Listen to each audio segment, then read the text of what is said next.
다시 말하면 이단들의 심각한 문제점은 단순히 교리 문제로 끝나는 것이 아니라 잘못된 신앙관과 세계관이 결국 사회적으로 역기능을 하기 때문에 우리는 주목해야 하는 것이죠. 1987년에 오대양 자살 사건이라는 것이 있었죠. 그것이 구원파와 관련이 되어 있다 이렇게 추정이 됩니다. 2014년에 세월호 침몰 사고도 구원파하고 관련이 있었죠. 우리나라에 코로나가 급속히 퍼진 원인에 신천지가 있다는 것은 잘 알려져 있습니다. 이처럼 이단 문제가 단순히 교리적인 문제를 뛰어넘어서 누군가의 삶을 빼앗고 파괴할 수 있는 사회적 문제로 언제든지 비화할 수 있다는 사실을 보여준 사건들이 우리나라에서뿐만 아니라 전 세계에도 꽤 많이 있습니다.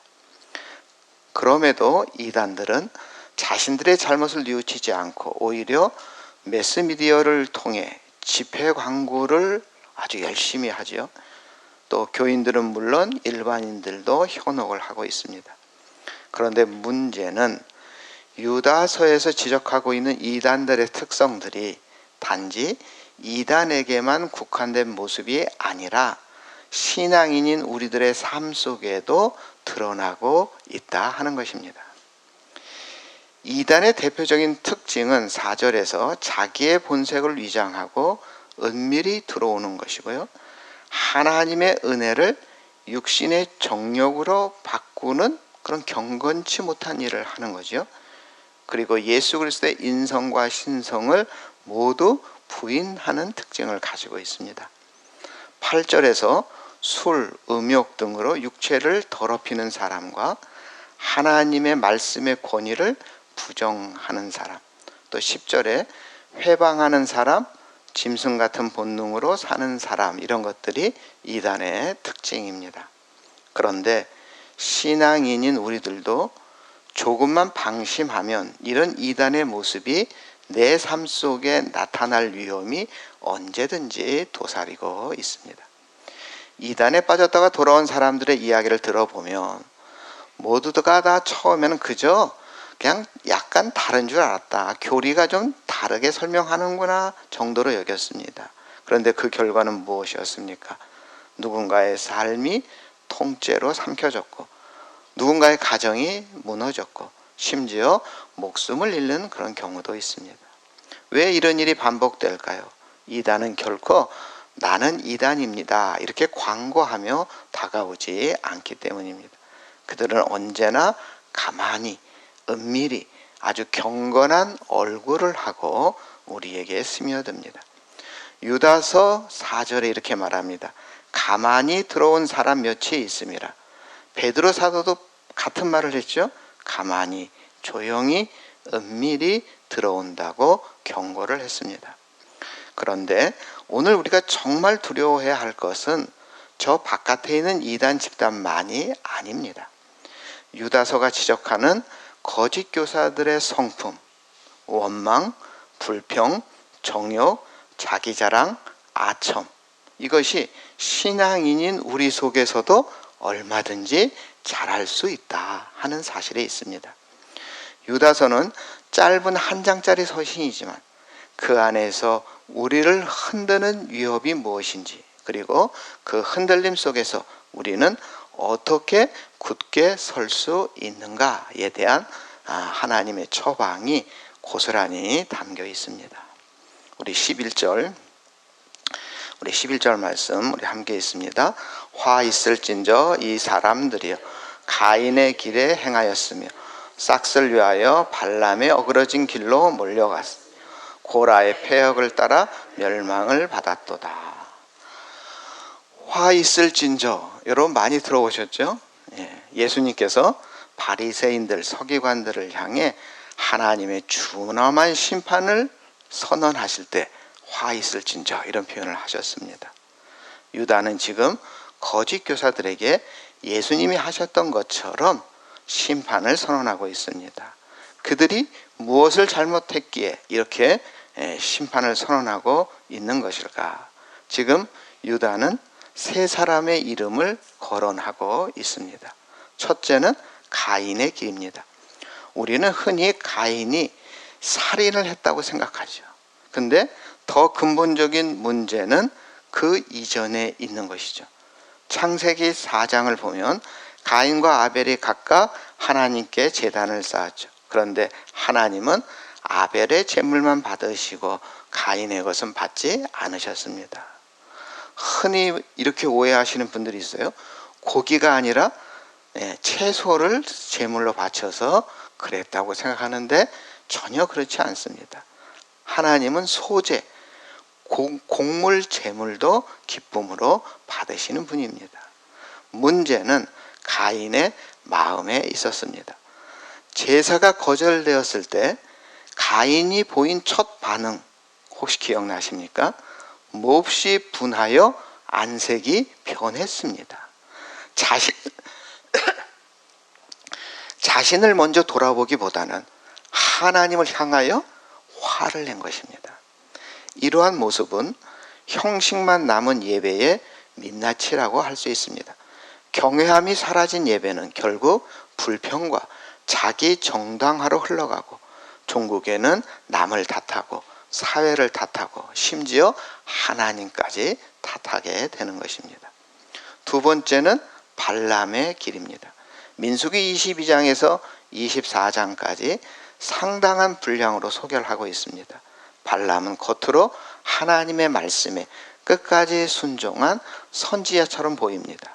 모압왕 발락이 아무리 재물과 명예로 유혹해도 발람은 이스라엘을 저주하지 않고 오히려 3번이나 축복했습니다. 그런데 그 속내는 달랐습니다. 발람은 은밀히 발락 왕에게 조언하죠. 모압 여인들로 이스라엘 백성들을 미혹하게 하라고 조언을 합니다. 이 미인계에 이스라엘 백성들이 넘어갔고 그 결과 24,000명이 연병으로 죽었습니다. 여호수아 13장 22절은 더 이상 발람을 선지자라 부르지 않고 점술가라 부릅니다. 겉모습은 경건했지만 속마음은 삭, 곧 돈, 재물에 온 마음이 팔려 있었던 것입니다. 오늘날 신천지 구원파 같은 이단들의 본질이 바로 재물에 있다는 것을 아셔야 합니다. 그들이 소유한 재산이 얼마나 많은지 다 아실 것입니다. 겉으로는 하나님을 믿고 선한 일을 한다고 내세우면서 실상은 성경을 자기 입맛대로 재단하여 사람들의 삶과 재산을 삼키고 있는 것이죠. 그런데 여기서 우리가 놓치지 말아야 할 것이 있습니다. 사람들이 이단에 빠지는 이유를 단지 그들의 잘못만으로 돌릴 수 없다는 사실입니다. 우리 한국교회 안에도 발람의 길과 비슷한 유혹이 스며들어 있지는 않은가 돌아봐야 합니다. 한국의 교회는 오랫동안 교회의 부흥을 곧 하나님의 축복으로 생각했습니다. 교인들의 물질적인 성공을 곧 믿음의 열매로 간주했습니다. 개인의 부귀와 형통을 무조건 하나님의 은혜로만 생각해 왔던 이 잘못이 있습니다. 사업이 잘 되고 집안이 평안하면 믿음이 좋은 사람이라고 생각하고 반대로 가난하고 어려움을 겪는 사람을 보면서 그 사람이 뭔가 믿음이 부족하다고 쉽게 판단하기도 했습니다. 성경이 말하는 복은 많이 소유하는 데 있지 않고 하나님과 바른 관계를 맺고 그분의 뜻을 따라 살아가는 데 있습니다. 발람의 문제는 돈을 좋아했다는 것만이 아닙니다. 하나님의 뜻보다 자신의 이익을 더 중요하게 여겼다는 데 문제가 있습니다. 이는 오늘 우리 안에도 있는 유혹입니다. 나는 하나님을 사랑합니까? 아니면 하나님께서 주시는 것을 사랑합니까? 나는 하나님의 뜻을 따르기 위해 기도합니까? 아니면 내가 원하는 것을 이루기 위하여 기도하고 있습니까? 나는 예수님을 믿는 것이 복된 삶이라고 생각합니까? 아니면 예수님을 믿어서 부자가 되고 형통해지는 것을 복이라고 생각합니까? 어쩌면 우리 안에도 발람처럼 하나님과 은근히 거래하려는 마음이 있을 수 있습니다. 믿음은 하나님과의 거래가 아닙니다. 하나님은 우리의 필요를 채워주시는 분이지만 우리가 원하는 것을 얻기 위한 수단이 믿음은 아닌 것입니다. 참된 믿음은 하나님께 무엇을 받아내는 것이 아니라 내가 가진 모든 것보다 하나님을 더 귀히 여기는 것입니다. 세 번째, 고라의 패역입니다. 민수기 16장에서 고라와 다단, 아비람은 모세와 아론의 권위에 도전했습니다. 이는 하나님이 세우신 권위 자체에 대한 도전이었습니다. 그 결과 땅이 갈라지고 불이 임하여 그들과 그 무리가 진멸되었습니다. 사도 유다는 거짓 교사들이 교회 안에 들어와 분란을 일으키는 것이 하나님의 권위에 정면으로 도전하는 죄임을 지적하고 있습니다. 가인은 예배를 잃었고 발람은 진심을 잃었고 고라는 순종을 잃었습니다. 세 사람 모두 처음부터 대놓고 하나님을 배신하지는 않았습니다. 아주 조금씩 아주 은밀하게 무너진 것입니다. 우리의 신앙도 이렇게 아주 조금씩 무너질 수가 있는 것입니다. 가인은 예배를 잃었고 발람은 진심을 잃었고 고라는 순종을 잃은 것입니다. 우리 15절 우리 함께 봉독합니다. 이는 뭇 사람을 심판하사 모든 경건하지 않은 자가 경건하지 않게 행한 모든 경건하지 않은 일과 또 경건하지 않은 죄인들이 주를 거슬러 한 모든 완악한 말로 말미암아 그들을 정죄하려 하심이라. 이 유다서는 특이하게 외경, 구약의 외경이라는 것을 인용합니다.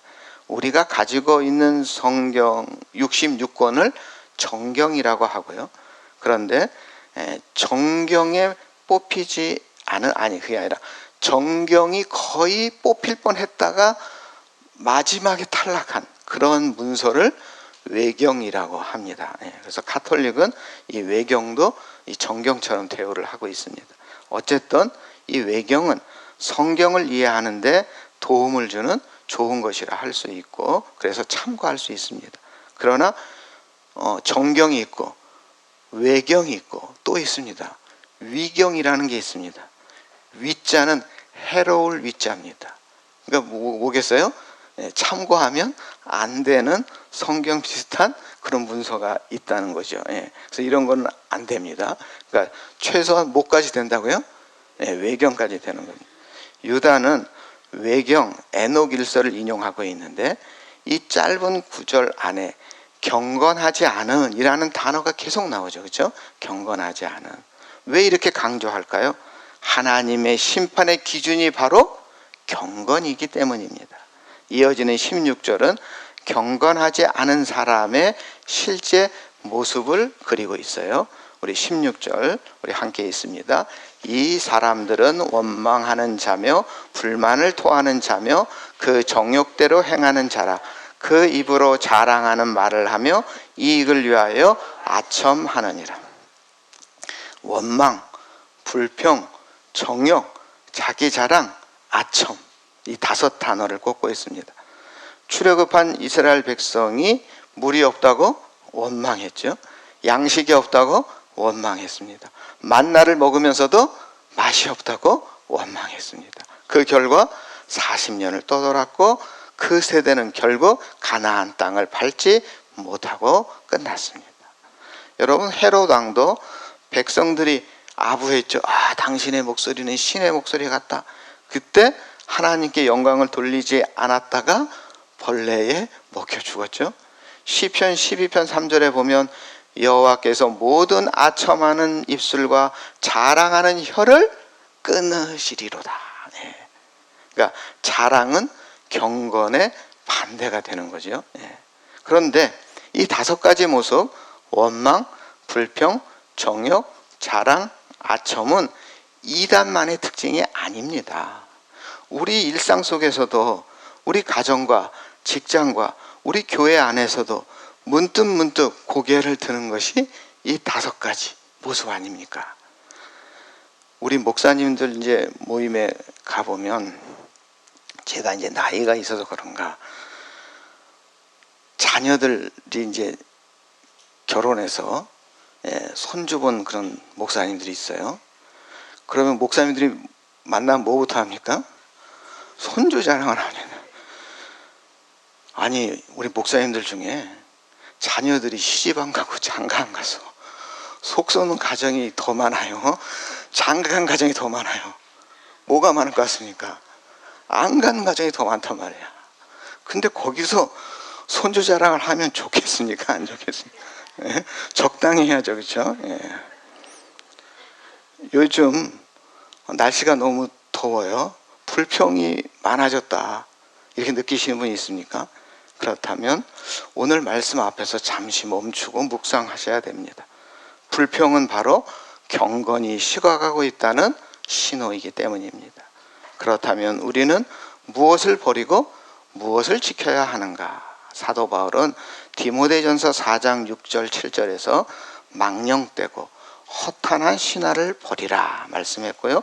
디모데후서 2장 15절에 망령되고 헛된 말을 버리라 말씀했습니다. 그리고 유다서 17절 사도들이 미리 한 말을 기억하라 이렇게 또 권면했습니다. 그러니까 버릴 것은 버리고 기억할 것은 기억해서 경건에 이르도록 해야 한다 하는 말씀입니다.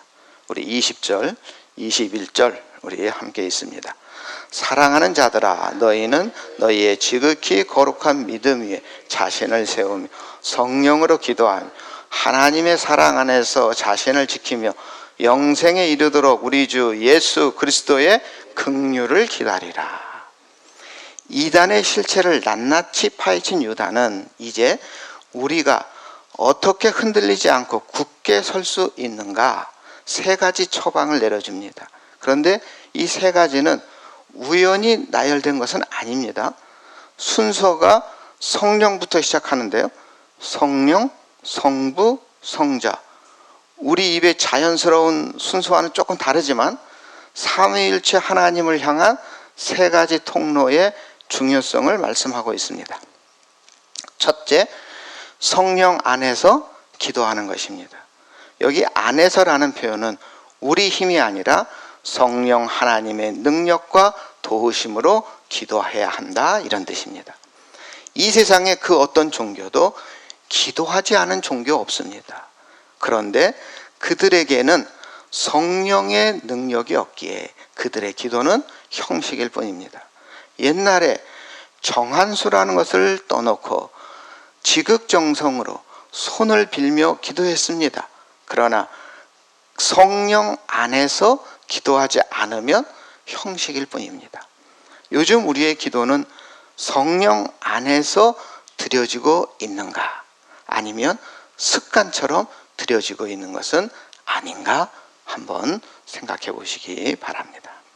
두 번째, 하나님의 사랑 안에서 자신을 지키는 것입니다. 이는 하나님께서 우리를 먼저 사랑하셨다 하는 그 은혜를 붙잡고 그 사랑을 날마다 우리 마음속에 새기는 것입니다.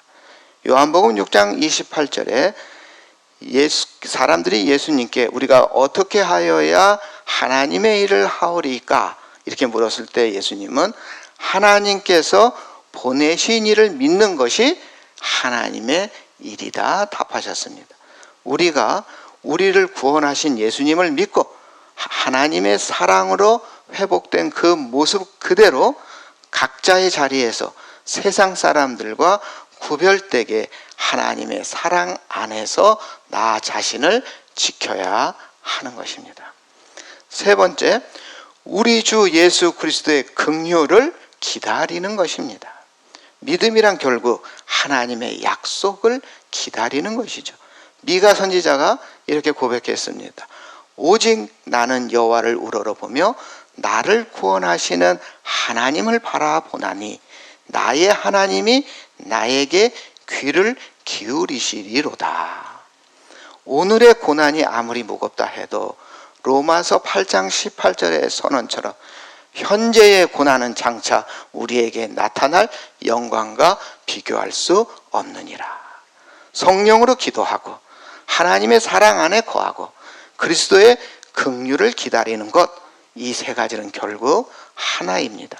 삼위일체 하나님 안에서 그 하나님과 연결이 되어서 주님과 동행하는 삶을 말하는 것입니다. 우리 22절, 23절 우리 함께 봉독합니다.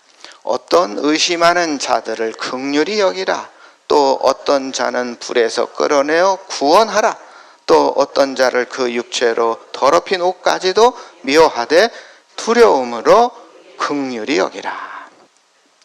삼위일체 하나님 안에 굳게 섰다면 이제 유다는 우리의 시선을 밖으로 돌리게 합니다. 의심하는 자, 불 앞에 서 있는 자, 더러운 죄악에 빠진 자, 이들을 향해 우리가 할 일은 정죄가 아니라 긍휼이다 하는 것입니다.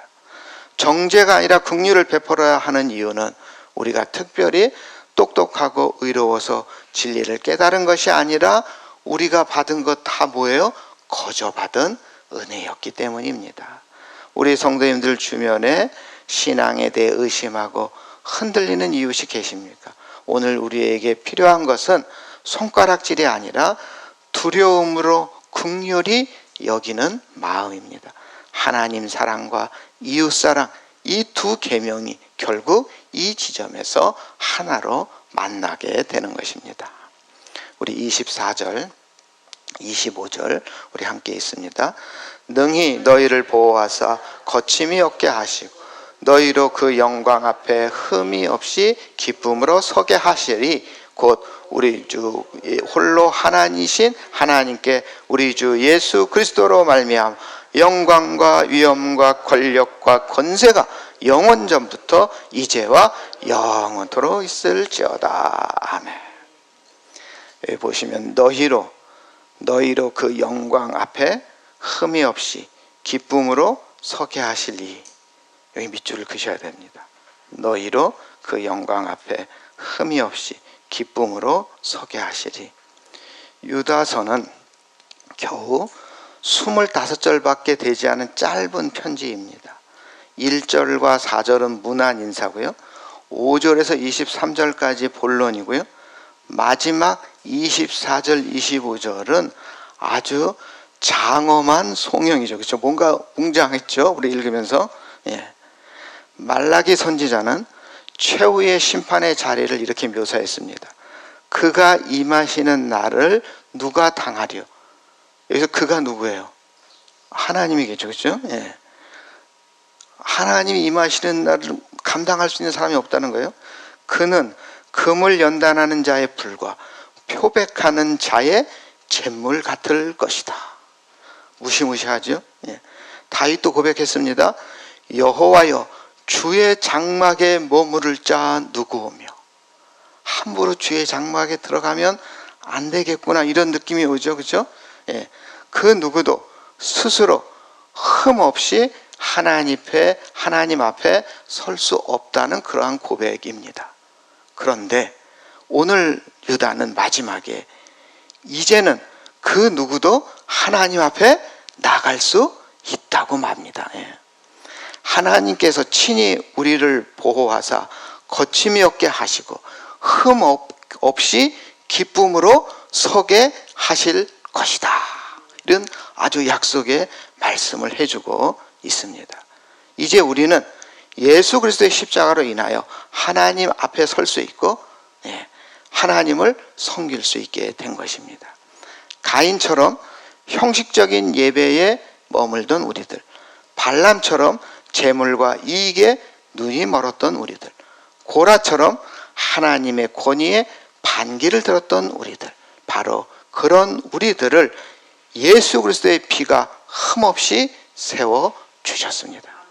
세상에서 그 어떤 크고 화려한 단어로 하나님을 찬양한다고 해도 그것은 하나님의 실제 모습에 비하면 너무나 작고 초라한 것이죠. 그럼에도 우리는 우리의 작고 부족한 입술로, 우리의 삶으로 그 놀라운 영광을 찬양할 수밖에 없습니다. 그것이 우리가 하나님께 드릴 수 있는 최고의 기쁨이요 최고의 영광이기 때문입니다. 가인의 길이 아니라 아벨의 예배로, 발람의 싹이 아니라 진실한 순종으로, 고라의 폐역이 아니라 겸손한 복종으로 이제 우리 성도님들 모두 주님과 함께 동행하며 나아가시기를 주님의 이름으로 축원합니다.